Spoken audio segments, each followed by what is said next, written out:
একেবারে ব্যাকফুটে পড়ে বা ক্যানিং পূর্ব হাতছাড়া হওয়ার ভয়ে এই সিদ্ধান্ত নিলে যে আরাবুলকে শক্তিশালী। শুনে একটা কথা বলি, পশ্চিমবঙ্গে ভারতবর্ষে আর জেল নাই, সংশোধনাগার আছে। 5 বছর 7 বছর জেলে আমরা বলি জেল খেটে আসছে না, সংশোধন হয়ে তার স্বাভাবিক জীবনযাপন মেন স্ট্রিমে আসতে চাইছে। আরাবুল ইসলামদের মতো এলিমেন্ট গুলোকে খারাপ জায়গায় ব্যবহার করা হয়েছে এতদিন।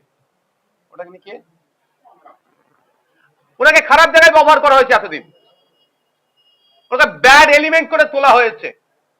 সে যদি তার কৃতকর্মকে ভুল বুঝে সঠিকভাবে চলতে চায়, ধর্মীয় ভাবেও বলা হচ্ছে তাকে সৃষ্টিকর্তা তাকে ক্ষমার নজরে দেখবেন। আর আমাদের সংসদীয় ভাষা যদি বলি, তাকে সংশোধন হওয়ার জায়গা আছে। তো এইগুলোকে যদি আমি আপনি ছেড়ে দিই, ক্ষতি ছাড়া সমাজের ভালো হবে না।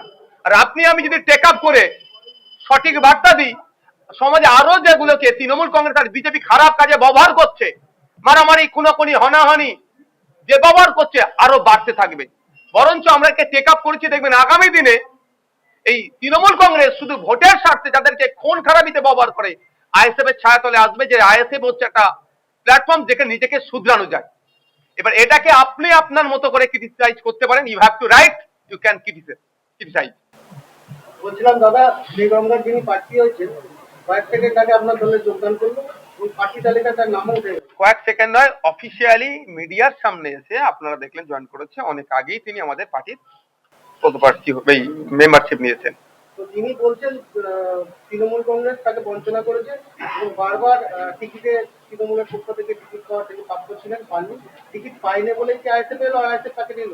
দেখুন, আমরা আমাদের যতটুকু সমীক্ষা চালিয়েছিলাম, আমাদেরও একটা ছোট্ট টিম আছে, যে আমরাও এইটাও আমরা অনেক আগে থেকেই দেখছিলাম।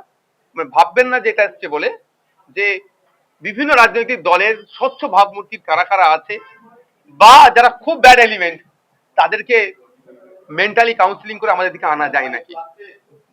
আমরা দেখছিলাম যারা স্বচ্ছ ভাবমূর্তির আছে আর খুব খারাপ এলিমেন্ট যারা, দুটোকেই আমরা মেন্টালি কাউন্সিলিং করে আমাদের দিকে আনা যায় নাকি। তো মফিদুল ইসলাম সাহেব যিনি সাহায্যে আছেন, তার সাথে আমাদের এই আলোচনা হয়েছে।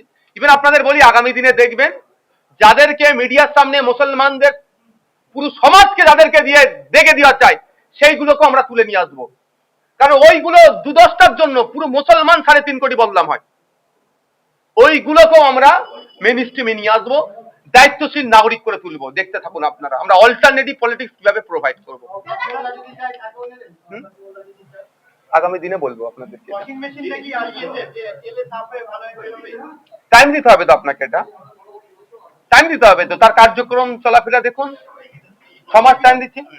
ভারতবর্ষের সংবিধানের উপরে তো আমি আপনি নই, আপনি সাংবাদিক, গণতন্ত্রের গুরুত্বপূর্ণ স্তম্ভ। আপনাকে মনে রাখতে হবে, সংবিধান বিরোধী কোনো কথা বলতে পারেন না। সংবিধান তাকে সুযোগ দিয়েছে সংশোধনে, আমি আপনি কোশ্চেন করে তাকে বাধ্য করতে পারি না।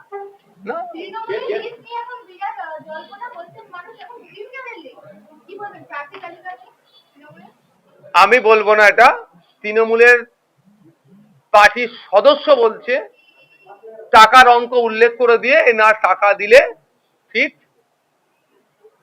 আইপাক না কি আছে তারা দেবে না, এইভাবে উল্লেখ করছে। আপনারা বুঝে নিন এবার সিটগুলোতে কি হয়েছে তৃণমূলে। তিনি হচ্ছেন তৃণমূলের প্রতীকে যেটা একজন জনপ্রতিনিধি, একজন রানিং কর্মদক্ষ রয়েছে জেলা পরিষদে, তাকে দলে নিয়ে নেওয়া প্রথম একটা জায়গা যারা তৃণমূলের হয়ে লড়েছে, নীতিগতভাবে এটা একটা বাধা ছিল না? তিনি রিজাইন দিয়েছেন, তিনি কর্মদক্ষ পদ থেকে অব্যাহতি নিয়েছেন, তারপরেই তাকে আমরা পার্টিতে জয়েন করিয়েছি। পার্টির প্রাথমিক মেম্বারশিপ নিয়েছেন, তারপরেই তাকে আমরা দিয়েছি। মানে এখন ভাববেন না যে তিনি এখনো তৃণমূলে আছেন বা ওই তিনি কর্মদক্ষতা আছে, তিনি অলরেডি রিজাইন দিয়েছেন। মানে খারাপদের ভালো করার জন্য কাউন্সিলর রেখেছেন নাকি? মেন্টালি কাউন্সিলিং করছি তো আমরা, আনতে হবে। সবাই যদি ওদেরকে ছেড়ে দিই তো আরো খারাপ হয়ে যাবে।